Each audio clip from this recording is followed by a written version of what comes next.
Welcome back.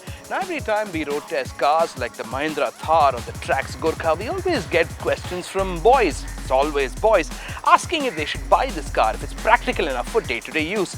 But the problem is we always road test these cars in abandoned quarries and other off-road situations, so it's a difficult question to answer. Today though, here's Kailash Menon trying to remedy that situation.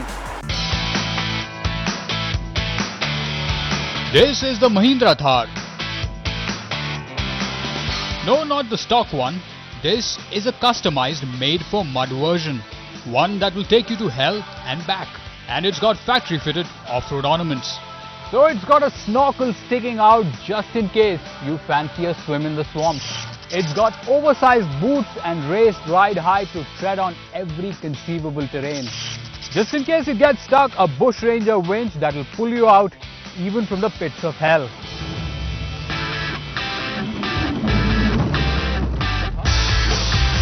Even in its stock avatar, the Thar is damn good. I have taken it dune bashing in the Great Escape and it won the duel with the desert with ease. But this story is not about this customized Thar and how great it is off-road. We all know it's magnificent on mud. Here's the deal. Here at Times Drive, we get a ton of mails from you, the viewer, asking how the Thar behaves in the city. With a factory-fitted AC, is it worthy of a purchase? And most importantly, can it be used as your primary car day in and out? Now, we asked Mahindra for a stock Thar with an AC, but all we got was this one. But barring the off-road mods, it's pretty much stock. It's got a stock engine and a factory-fitted AC. Now, the deal is, let's take her out of the Kacha roads and put on the concrete, take her a bit out of her comfort zone and see how she behaves.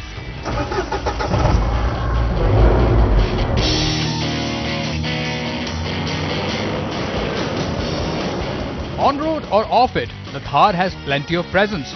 It's retained the hardy MM540 body and Jeep-like genes. Muscle power in the mud comes from the Borg-Warner 4-wheel drive system. But we're not going to use the off-roading prowess that the Borg-Warner 4-wheel drive provides us, because this is a pure on-road test. That means we're going to employ the 2.5-litre common rail diesel engine that throbs under the bonnet. Power output, you ask, 105 bhp and 247 Nm of torque. How is it to drive around?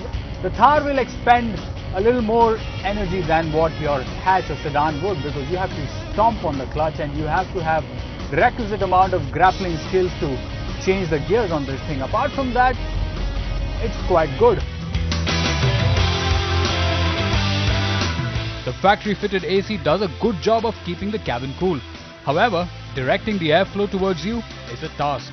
Now, if the Met department has to be believed, Delhi is reeling under the hottest summer that it has seen in the last 10 years. Now, my watch has got a temperature gauge and it's reading out 45 degrees. But here's the thing.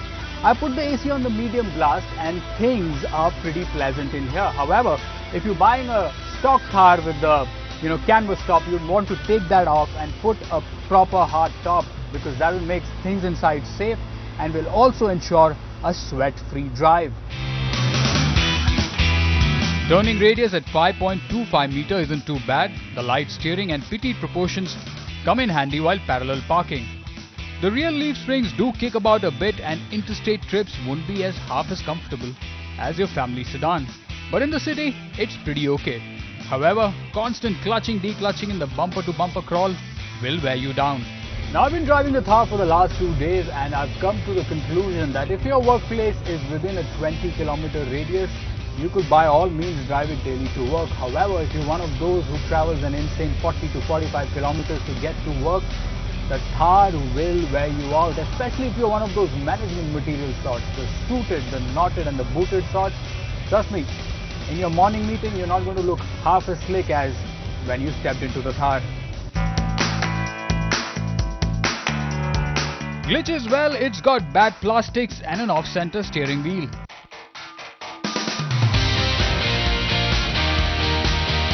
The biggest glitch? Thar falls woefully short in the safety department. It gets no ABS, no airbags, and technically speaking, the stock Thar doesn't even get a proper roof. Bottom line, it doesn't offer car-like comfort or safety. Price, you ask? 7,21,000 ex-Delhi. The big question, can the Thar be your primary car? Add to the ex-showroom price an expense of 60 to 70 grand for a proper hardtop, and a proper rear bench, because the forward-facing rear seats on the Thar are quite rubbish. So here's the verdict. If you're a lone wolf with lots of cash to spare, the Mahindra Thar as an everyday car might work for you. But if you're one of those whose purchasing decision is weighed down by priorities, family, safety, basic comfort and practicality, you're better off with a sedan or hatch or whatever you drive. Bottom line, the Mahindra Thar is not an everyday car. I mean, you'll have to sacrifice basic safety and comfort to drive it every day. This is designed for the dirt, and that's where it reigns supreme. So if you have a little more extra cash to spare, I bet this is a great weekend wagon to add to your garage.